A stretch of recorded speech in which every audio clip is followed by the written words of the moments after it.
What is up, everyone? Please take a second to hit that like button. The more likes that we get in a short period of time, the more people the algorithm will bring into the chat to come hang out with us and see what's going on. So please hit that like button and let me know how you're doing.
What's up, William? What's up, Glock Compatible? What's up, AMC? Hopefully Jen Psaki ain't gonna be too late today. I got somewhere I gotta be at 2:45, so she better hurry up. Sorry, 4 minutes late. What's up, Indigo? What's up, JP?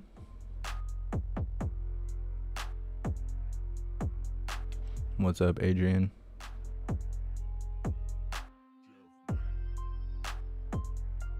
What's up, Honky Kong? What's up, Liberty Sweetheart? Thank you guys for being here. What's up, Nefties? What's up, High Plains Drifter? Hey, Kath. What's up, Trigger Crazy? You've been missing. You've been MIA the last couple days. I was like, where is that bigot? What's up, Crystal Clear? Thank you so much, JR, for your donation and your support. I appreciate you. Let's go, Brandon. What's up, Parabellum? What's up, Jeff? What's up, Miss Jamie? What's up, Hydrodynamic? What's up, Fire? How is everyone doing? Oh, where's Peter? I hope Peter's there. What's up, Tiny? What's up, King of Dorks? What's up, Mindsteaders? What is up, everyone on Twitch?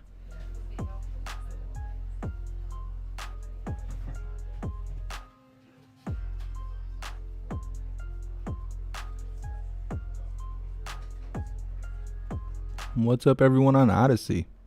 Oh, for everyone that keeps asking what alternative platform to go to, you should definitely check out Odyssey. Odyssey is probably the best alternative platform out of all of them. They're big time about free speech. They are constantly trying to update and provide the best service.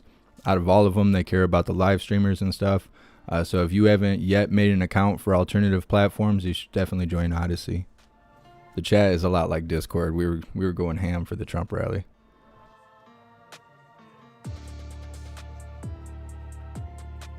What's up, everyone on Rumble? Thank you so much, Mark Hill and Janet. Thank you guys so much for your donations and your support. You guys are awesome. And let's go, Brandon. You guys are hilarious.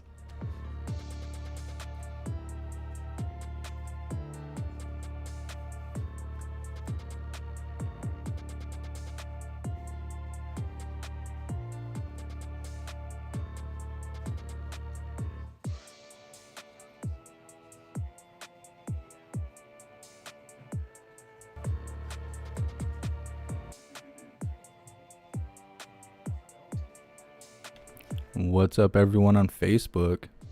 I don't know why it was like giving me a hard time trying to open it up. That's what she said.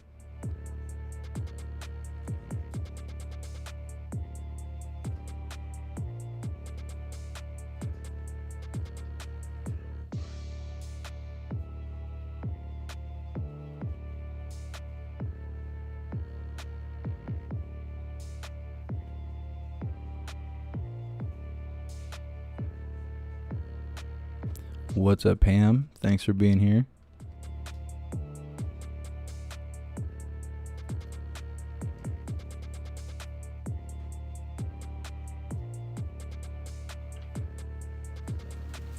Oh, here we go. They got her human face on in record time. Okay. Couple of items for all of you at the top. As the country recovers from this once-in-a-century pandemic and economic crisis, the private businesses that make up our supply chains and get goods to businesses and the American people have struggled to keep up. We've talked about this a fair amount in this briefing room. This is not just happening here at home, but all around the world as COVID has led to shutdowns and disruptions at ports and factories around the world. In June, the White House launched the Supply Chain Disruptions Task Force to address short-term supply chain bottlenecks. And after working closely with the leaders and companies at that port on potential solutions, we announced a new port envoy to the task force in August. Solving this issue is going to require cooperation between the private sector, including rail and trucking, ports, and labor unions. And so tomorrow, the president will be meeting with the leadership of the Port of Los Angeles, the Port of Long Beach, and the International Longshore and Warehouse Union to discuss the challenges at ports across the country and actions each partner can take to address these delays. The administration will also hold a roundtable tomorrow with private sector companies, including Walmart, UPS, Home Depot, to discuss how the largest cargo owners and shipping companies can address congestion in the transportation and logistics supply chain. We'll also have a briefing later this evening with all of you and people who are not in this room right now to give you more details on any announcements for tomorrow. I also wanted to note, I had one more item. Maybe I'll get back to it at the end. It's also Jenny Leonard's birthday, so we'll just note that. Happy birthday to Jenny. There's going to be a bilateral meeting with the President of Kenya later this week. I'll get you more details after the briefing. Go ahead. Thanks, Jen. And it's remote, obviously. Go ahead. Is the administration going to sue Texas over the opposing the order for the vaccine mandates, and is there a risk that the OSHA efforts essentially get tied up in litigation rather than having the immediate effect? Well, Josh, these requirements are promulgated by federal law. So when the president announced his vaccine mandates for businesses, that, of course, we're waiting on OSHA regulations for as a next step. That was pursuant to federal law and the implementation of federal law because it's an executive order. So our intention is to implement and continue to work to implement these requirements across the country, including in the states where there are attempts to oppose them. I will say, since you gave me the opportunity, Governor Abbott's executive order banning mandates, and I would also note announcement by Governor DeSantis this morning, essentially banning the implementation of mandates, fit a familiar pattern that we've seen of putting politics ahead of public health. Over 700,000 American lives have been lost due to COVID-19, including more than 56,000 in Florida and over 68,000 in Texas. And every leader should be focused on supporting efforts to save lives and end the pandemic. Why would you be taking steps that prevent the saving of lives, that make it more difficult to save lives across the country or in any state? And I would also note that vaccine requirements have been standard in both the Lone Star State, Texas, in case you're not familiar, and the Sunshine State, Florida, in schools for decades, whether polio, measles, mumps, rubella, the chickenpox. There are vaccine requirements that have been implemented for decades in these states. So these decisions put these two leaders out of step with both long-time requirements, a history of vaccine mandates, but also many business leaders in their states and many businesses that are based in their states, including Disney and American Airlines. These leaders are taking steps to help boost vaccination rates, reduce deaths, reduce hospitalizations, and expand the country's labor pool. So bottom line is we're going to continue to implement the law, which the President of the United States has the ability, the authority, the legal authority to do. And we are going to continue to work to get more people vaccinated, to get out of this pandemic. The president will use every lever at his disposal to do that. And then secondly, the JOLTS report today indicated that nearly 3% of U.S. workers quit their jobs in August. That's 4.3 million people. Does the administration believe that people quitting is a positive because those people will get new jobs to pay more, or a negative because of the gravity of the Delta variant? Well, I would say that there are different circumstances, as you know, Josh, that for different people's lives. And there are certainly what we've seen through the pandemic on the positive note is that people have decided they have more choices that they can make. They have taken the period of the pandemic to maybe seek different forms of employment, different formats of that employment. Maybe some of it's remote working, maybe it's all remote working, maybe they're changing industries and career paths. And some of that, some of the numbers of people leaving their jobs is attributed to that. There are also conditions, so I can't give you the exact breakdown. I guess I'm just conveying that our economists feel that all are true. There are some conditions where women have left the workforce because of childcare needs, of the ones they can't afford, they don't have the ability to pay, and because of fears of going into companies or industries or jobs where they fear that there are not the conditions to be safe. So it depends, really, Josh. I think it's some are positive conditions and some are more because there haven't been steps put in place everywhere in every industry that can make people feel safe. Go ahead. First, on the G20 call that the president had this morning regarding Afghanistan, the UN said on Monday that millions of dollars of aid are needed to stave off a humanitarian crisis there. So the EU responded by making a new commitment on that front. Did the president make any new commitments as far as what humanitarian assistance? Well, we recently announced nearly $64 million in additional humanitarian assistance in advance of today, I should say, for the people of Afghanistan.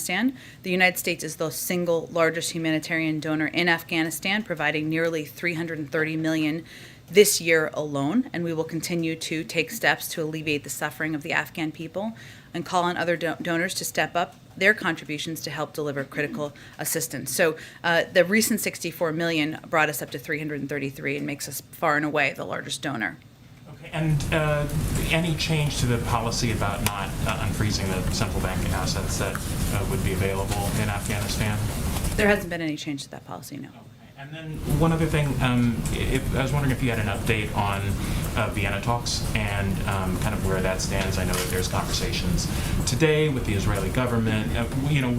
Do you see that restarting soon, and where is that now? Well, we, of course, keep our partners abreast of our efforts to pursue a diplomatic path forward as it relates to the P5+1 talks with Iran. So certainly it was a topic of discussion. I don't have a full readout quite yet as it was happening earlier today, but in terms of where things stand, that continues to be our preferred path, our preferred choice.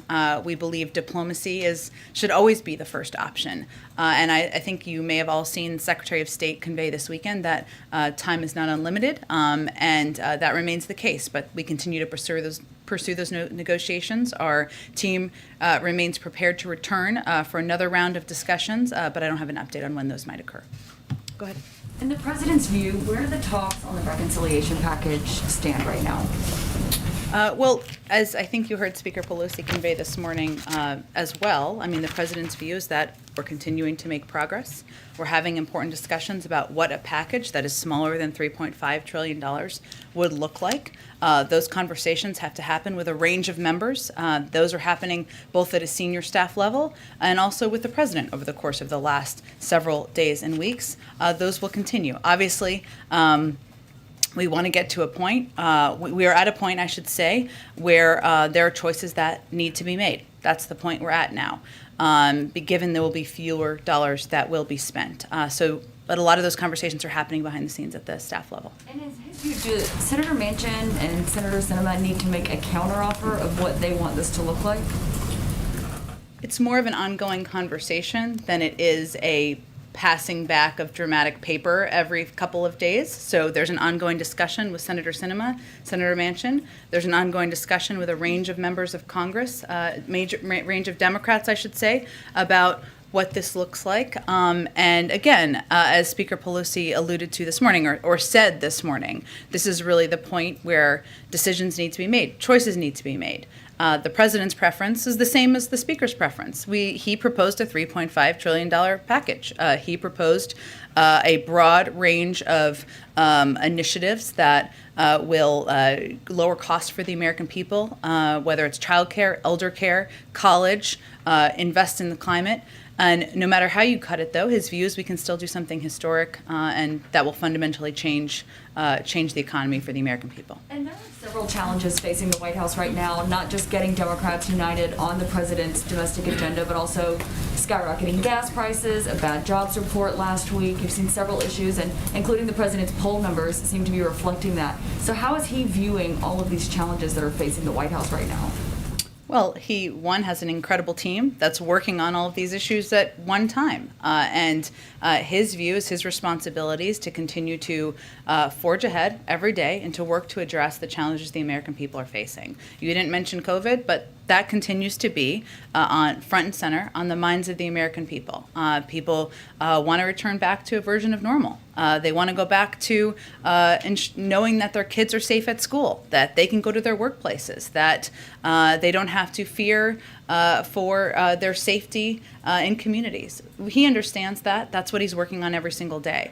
I would say that he also recognizes that right now, getting something done for the American people, working with members of Congress to do exactly that, to forge a path forward to unite the Democratic Party is what people have elected him to do, to address the challenges we're facing over the long term. So I promise you, we don't get too glum around here, even if things look challenging. Our view and his view is that he was elected to continue to press forward and address the challenges the American people are facing. Go ahead. Thanks, Jen. Speaker Pelosi said in a letter last night to House colleagues that the overwhelming guidance she is getting is that members of Congress want to do fewer things well when it comes to the reconciliation package, the price tag, and what gets included. Does the president support that approach, doing fewer things well? Well, she also gave a full press conference this morning where she addressed this, so I would point you to that. And what she said in that press conference was, if there are fewer dollars to be spent, there are choices that need to be made. And the president agrees. And that's fundamentally true, of course. If it's smaller than $3.5 trillion, which we know it will be, then there are choices that need to be made. But the president's view is that a bill that doesn't pass means nothing changes, and the challenges we're facing are too urgent to do nothing. So that's why at this point, what we have to do is work with a range of members who have a range of views about what should be included in a package, what is a priority to them, so that we can make some fundamental changes. We are focused on the impact, and that's what we're keeping our eye on. Is the White House concerned that with the House and Senate on recess right now, that talks will stall without having lawmakers in Washington? The good news is there are phones, and we are quite used to Zoom conference calls this day and age, and those have continued through the course of weekends, through the course of nights, even as members have been away, and we anticipate those will continue at full speed over the coming days. Just one more if I can, going back to Texas. What is the president's message to businesses in Texas? You mentioned several of them who are based there. Yeah. When it comes to what the federal guidance is now, and now with the state executive order, what would the president say to those companies as they're determining what they should be doing right now for their vaccine mandates? Well, we know that federal law overrides state law. I would note that earlier when we put out our guidance on the president's announcement about mandates several weeks ago, it made clear that again, as I said earlier, requirements are promulgated pursuant to federal law and supersede any contrary state or local law or ordinance. Additionally, nothing in this guidance excuses noncompliance with any applicable state law or municipal ordinance. We put out guidance several weeks ago conveying that clearly. But fundamentally, beyond the legal aspect, which is unquestionable in our view, the question for any business leader is, what do you want to do to save more lives in your companies? How are you going to create a workforce where people feel safe to go into their workplaces?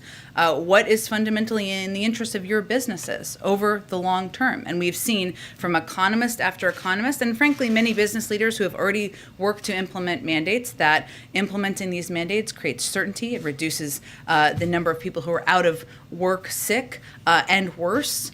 And that is good ultimately for businesses. It's good for the economy, but also saving lives is something fundamentally business leaders can do by continuing to work to implement these mandates. But I would note that a lot of these businesses are doing them on their own to date. We're still, the OSHA, in terms of the federal level, the OSHA requirements are the next step, which we expect to have soon. Go ahead. Thanks, Jen. Clearly, Governor Abbott knows that federal rules supersede state rules, so why do you think he did this? Politics. Can you elaborate? Well, I think it's pretty clear when you make a choice that's against all public health information and data out there, it's not based on what is in the interest of the people you are governing. It's perhaps in the interest of your own politics. And then I know you said that there's going to be a background briefing later, but is there anything you can tell us about the stakeholders that the president is meeting with tomorrow and what the administration can do, is doing about some of these supply bottlenecks? Sure. Well, we're taking a number of steps, which I'm happy to outline, but let me focus on the ports, because that's clearly what a focus will be tomorrow.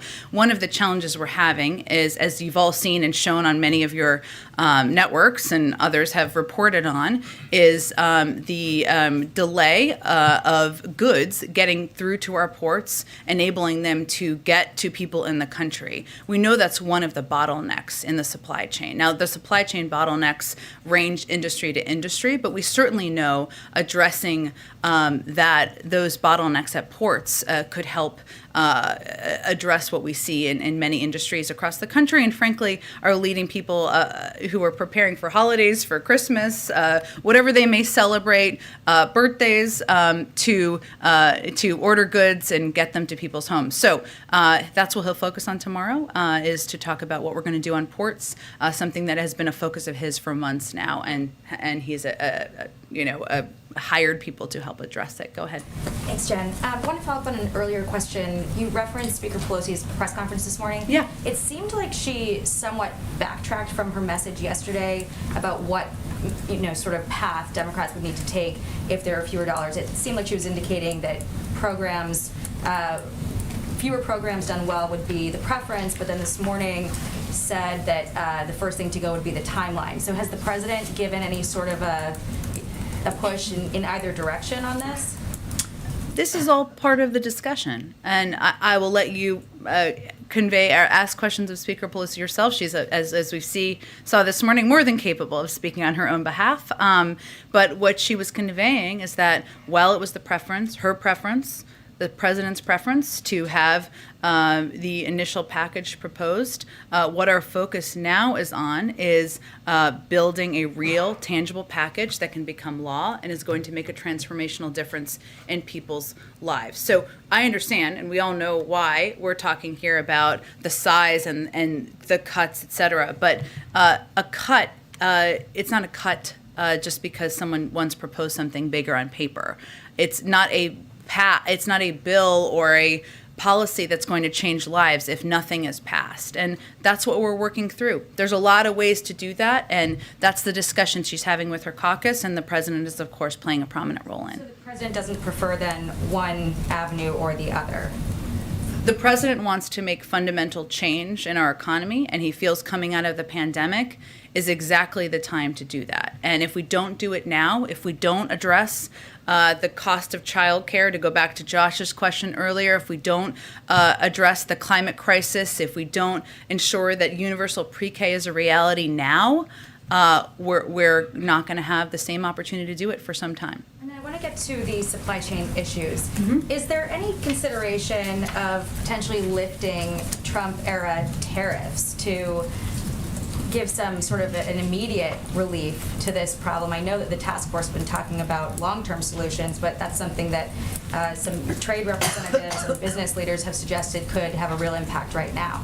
Well, the task force has actually been talking about a range of steps that need to be taken. And I think, as you saw by our announcement or our Ambassador Tai's speech last week, we are open to considering policies or continuing some policies if they are in the interests of the American people and the interests of our economy.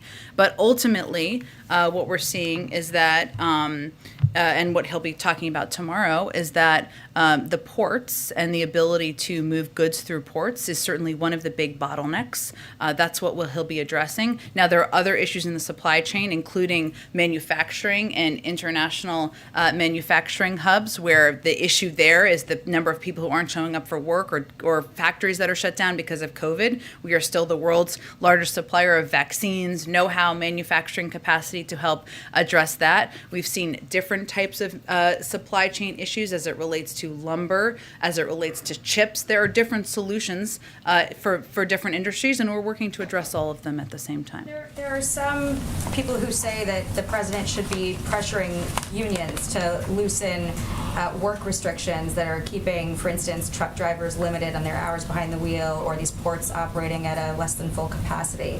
What's the White House answer to that? I would say we have taken steps at times, when warranted, to loosen restrictions, as you saw in reaction to some natural disasters we've had over the course of the year. Ultimately, the president's focus is addressing the needs, the challenges, and the threats to the American people to their well-being, to their economic well-being, and he'll consider a range of options. But again, the supply chain task force has been working for months to address these issues. One last one. What's his answer? What's the White House response to people who say vaccine mandates have reduced the workforce and contributed to this problem?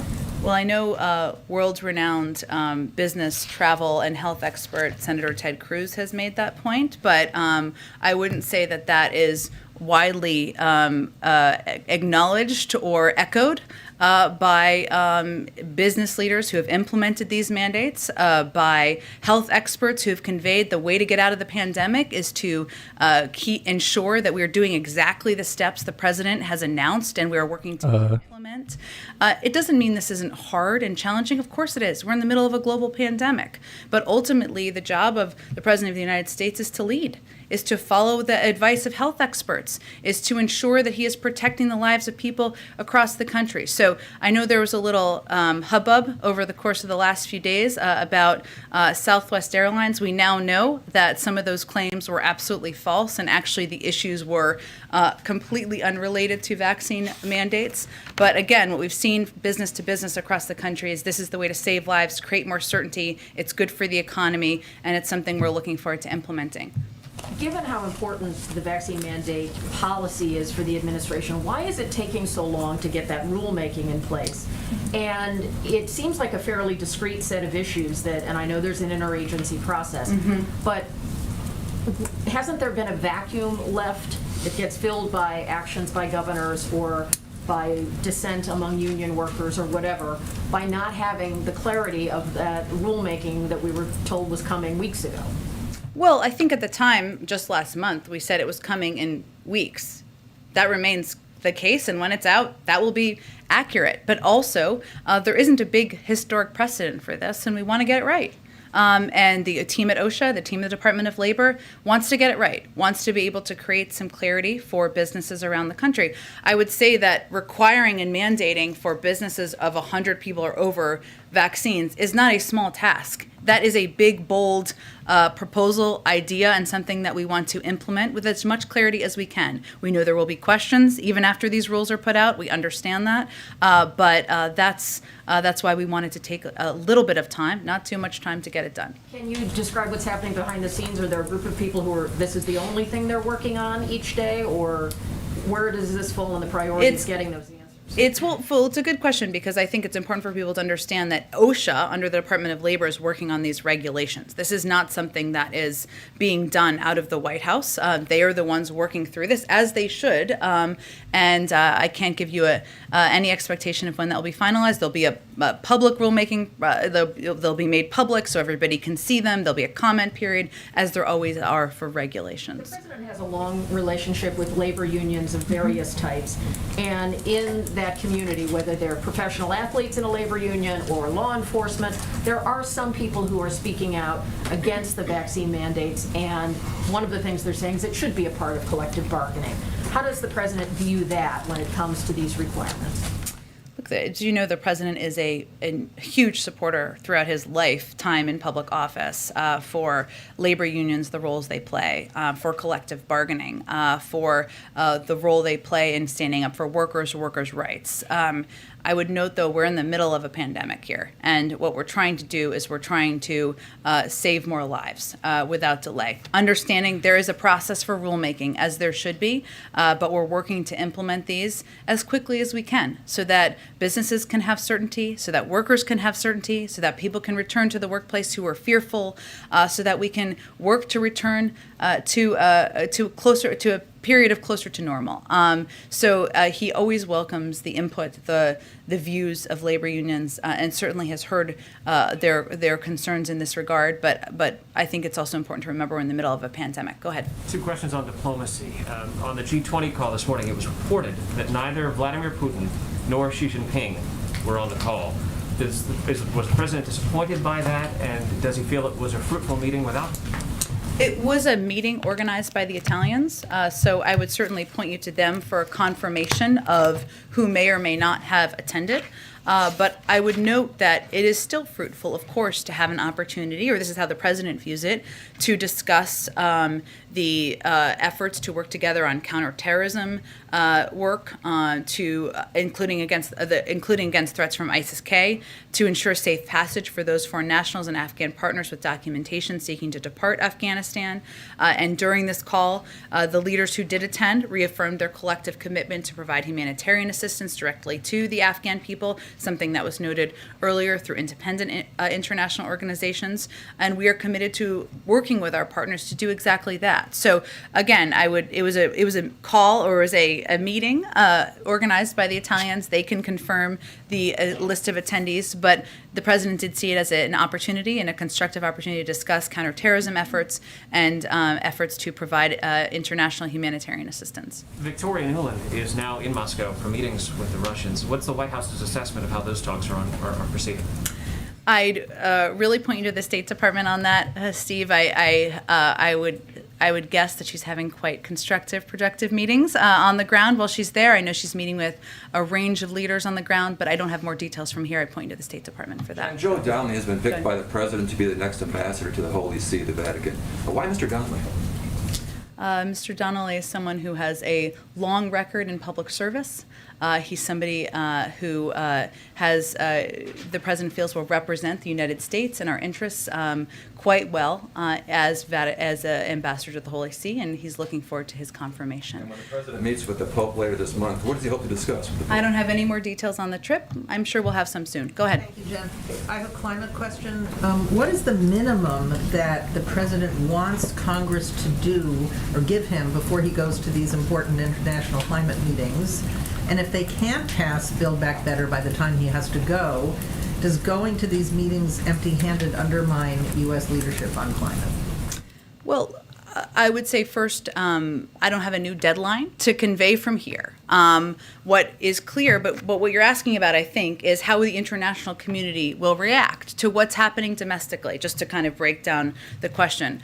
What I think is very clear to the international community, and they can all speak for themselves too, is that President Biden came into office absolutely committed to regaining America's seat at the table in international diplomacy, including in climate. One of the first steps he took was to rejoin the Paris Climate Agreement. He has taken steps that he could take of his own accord here, working with car companies and auto manufacturers to ensure we are reducing greenhouse gas emissions even without congressional action. And he has proposed a bold, ambitious climate agenda here in the United States that he's working to move through Congress. So his commitment to these issues, his dedication to taking action here domestically so that the United States can be a leader internationally should be unquestionable on the international stage. And I think that's the message he'll convey, regardless of where the package stands. Even if he doesn't get it. We intend to get it, but I'm not going to set a new timeline. Go ahead. Sure. The White House announced that Joe Biden's headed to Virginia to campaign for Terry McAuliffe. Can you give a sense of what Joe Biden will be doing over the next couple of weeks in Virginia or to campaign for McAuliffe? Has he been asked to come? I don't have any updates on travel. I would expect we will have more to convey soon about his plans to support the election of former Governor McAuliffe. And one more just on the G20 this morning. I wonder if there was any sense of frustration on the part of our allies, or a sense that the U.S. has an obligation to do more because of our withdrawal from Afghanistan. Can you give any more on that? More than being far and away the largest provider of humanitarian assistance? No, I'm asking you. I would point you to our allies. I haven't heard them have that complaint. Go ahead. Thanks, Jen. As the price tag comes down on the reconciliation package, are there certain pay-fors that you are also becoming more amenable to negotiating on then? For instance, staying at the corporate tax rate now, for instance? Are there policies like that you all are coming down on? Well, I would say that because the package will not be $3.5 trillion, as you all know, it will be smaller, as everyone has acknowledged. You won't need the same number of paid-fors, obviously. It doesn't require a mathematician. I think that's why you're asking the question. But in terms of what those look like, there have been a range of proposals the president has conveyed he supports as it relates to pay-fors. Ultimately, he wants to make the tax system more fair, raising the corporate rate, asking the highest income Americans to pay more is certainly part of what he has proposed, but that's all part of the discussion as we speak. Earlier you just said that if you all don't act on some of this social spending, you're not going to have the opportunity to do it for some time. Was that a speculation on the midterms, or what did you mean by that? No, it was not.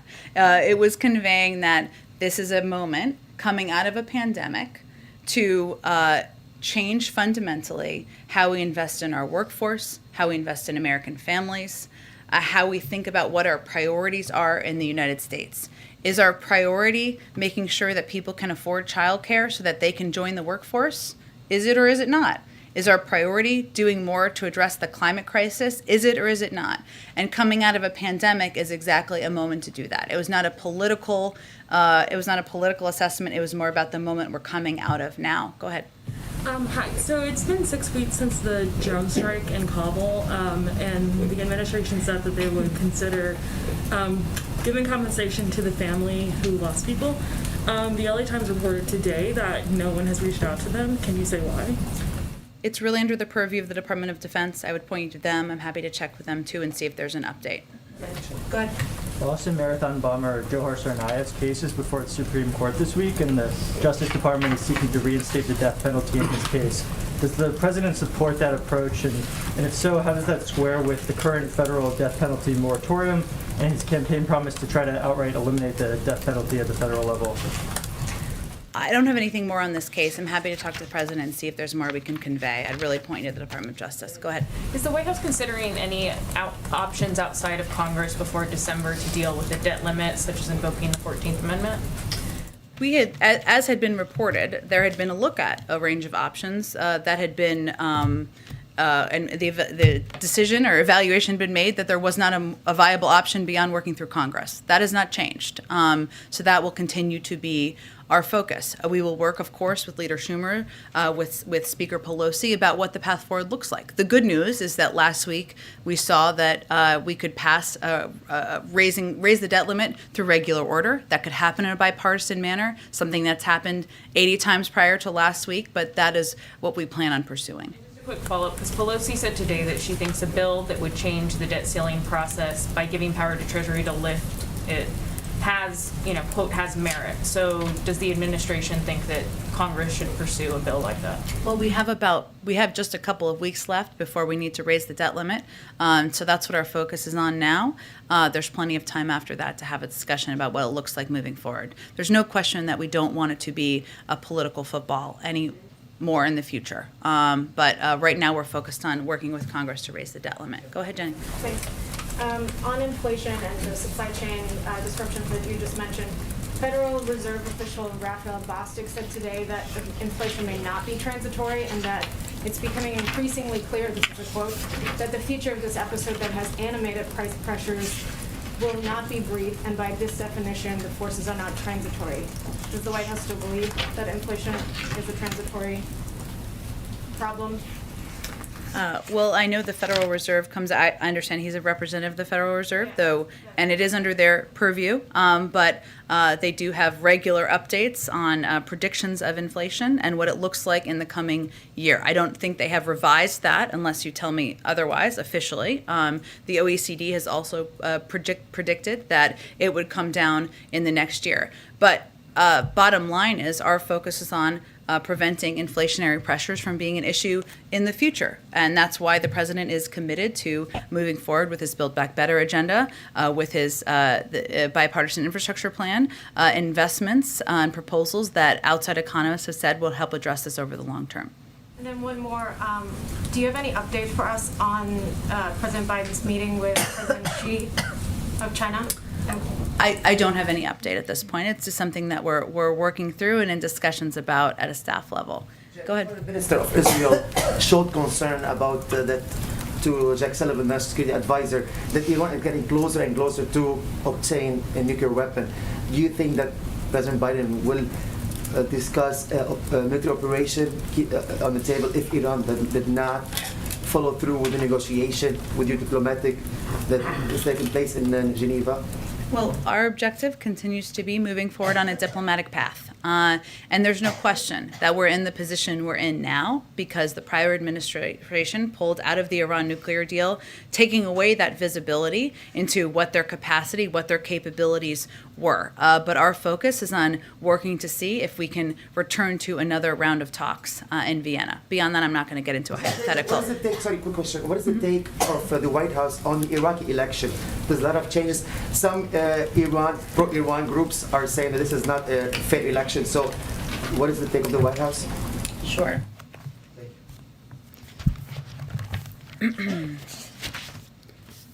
So we congratulate the Iraqi government on having fulfilled its promise to hold earlier elections. We are pleased that the election days were largely conducted peacefully. We've seen the preliminary results announced by the Iraqi Independent High Electoral Commission yesterday and are waiting for the final certified results.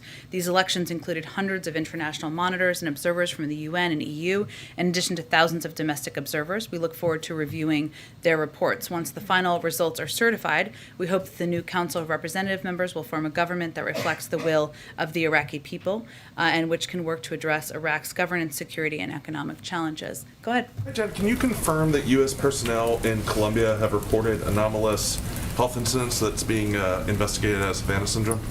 We don't confirm individual reports. What we do is take every report that comes through our interagency quite seriously. As we've talked about in here prior, this administration has made addressing Havana syndrome or anomalous health incidents, whatever you want to call them.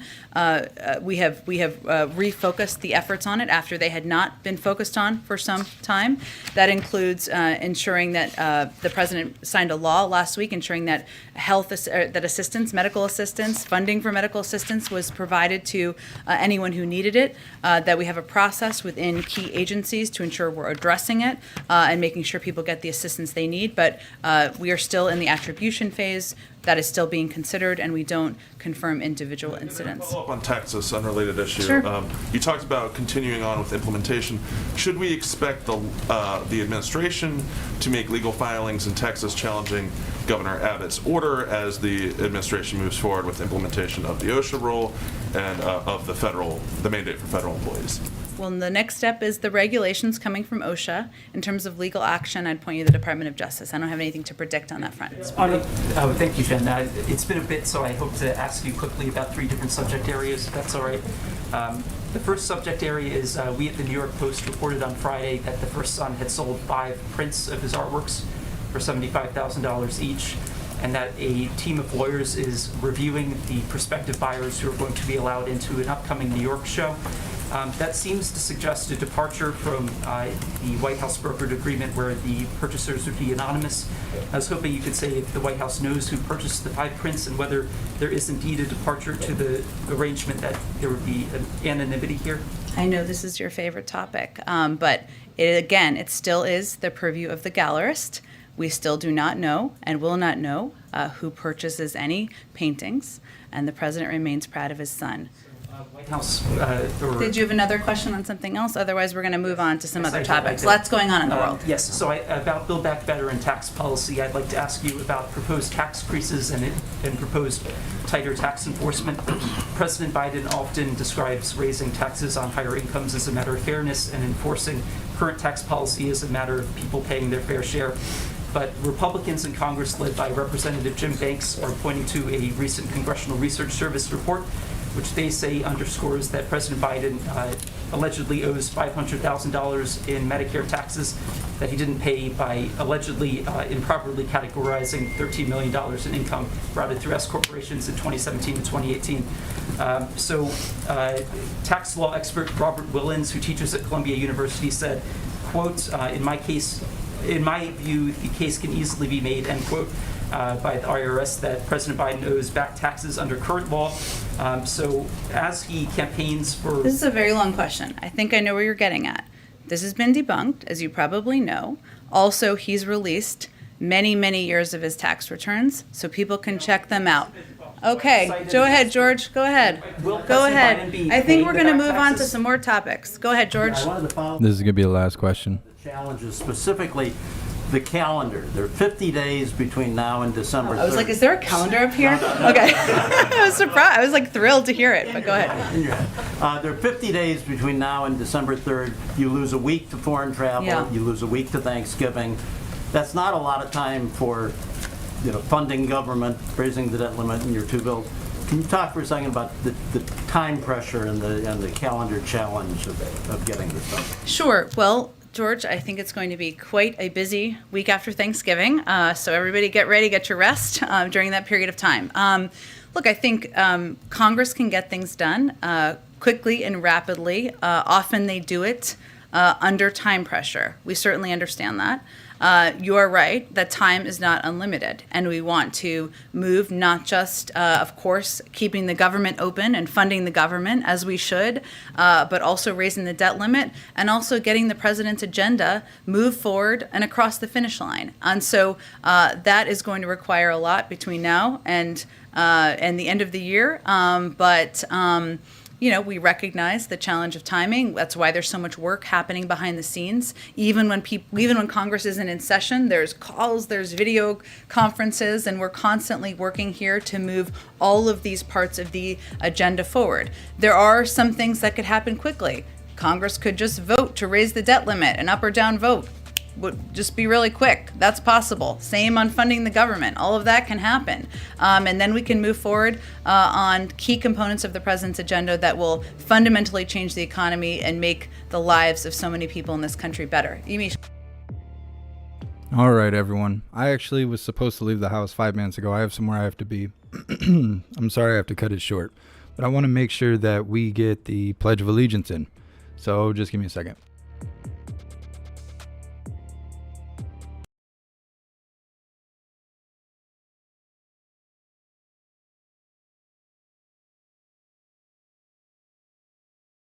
I need to stop drinking this instant coffee. It's killing my throat. All right. Please join me for the Pledge of Allegiance. I pledge allegiance to the flag of the United States of America and to the republic for which it stands, one nation, under God, indivisible, with liberty and justice for all.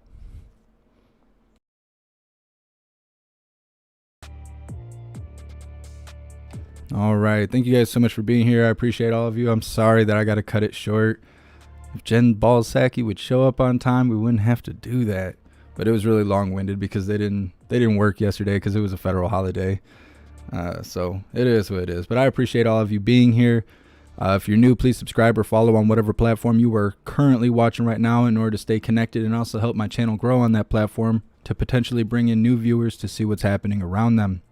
If you're still on the fence about what platform to join outside of YouTube because YouTube is imploding, definitely join Odyssey. Odyssey is pro free speech all the way. They're super awesome and they're super supportive of all their creators.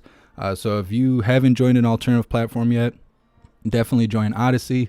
Odyssey also just made it so we were able to receive cash donations. Up until like the weekend, we were only able to receive cryptocurrency, which is LBRY credits. on there, but now they basically have super chat on there. So if you haven't joined an alternative platform, definitely check out Odyssey. You can find all my links in the link tree. I'm going to post it in the chat when I'm no longer on the screen. So please connect with me on multiple platforms.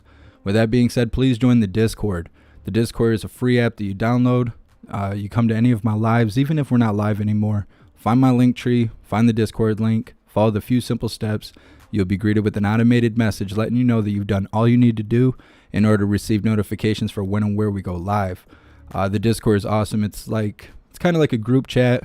It's more organized than a lot of people think. I know a lot of people are intimidated by it.